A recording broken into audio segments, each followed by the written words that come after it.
अरे नहाई खाई ठिया हो मैया जो हेली हो बाट। अरे नहाई खाई ठिया हो मैया जो हेली हो बाट। अरे कब दुना आई है किसान सेवा खाले जई है बोलाय। अरे कब दुना आई है कार्तिक सेवा खाले जई है बोलाय। अरे आगे आगे की सना हो सेवा खा पाछा डोली या हो कान।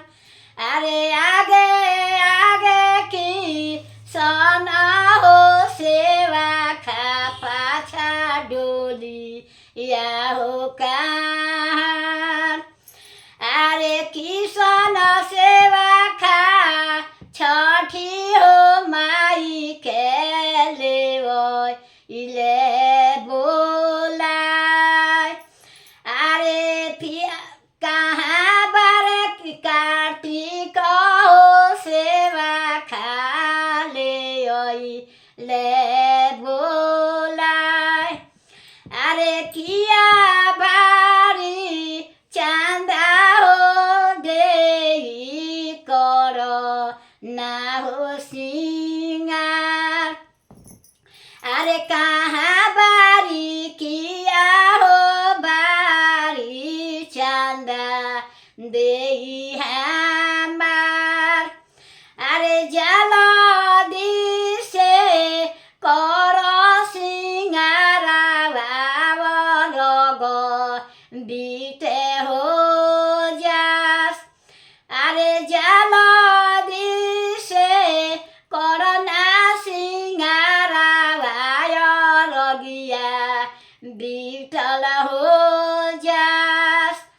अरे कहाँ बारी किया हो बारी गौरा देई हमार। अरे जल्दी से करना सिंगारा रगिया बीतल हो जास।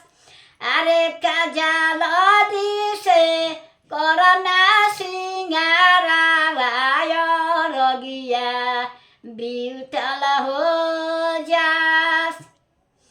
छठी माई नु नहा खा के तैयारी रही ये केहू आई बोलावे तो जाए। तो जे गांव भर के सेवखा लो बा सभे लो जाला डोली कहाँ ले के बेटी हई छठी माई बोला के ले आइलो। तो कहाँ बारी किया बारी घर के बहू लोग के ना ध के जे कर ना सिंगार अरग के बेरावा सेवखा बीतल हो जा। तो छठी माई के शौक सिंगार कर दिया तबे न अरग देवे जाला लो। वह में छठी माई हलो आके बेटी पतो सास ननद जे भाई करेला परब करेला ओकरा देह में आके आ मा जाली 2.5 दिन खाती आवेली। आ साझे कोसी अरग लेवेली साझे कोसी भरावेली रहेली। अभी सहारा जाली कोसी भरवावेली आ तब जाके गंगा के घाट रहेला लो। तो गंगा नहा नहा के अपन जाला लो अपना घर 8 दिन रहेला लो घाट तो छठी गंगा जी के।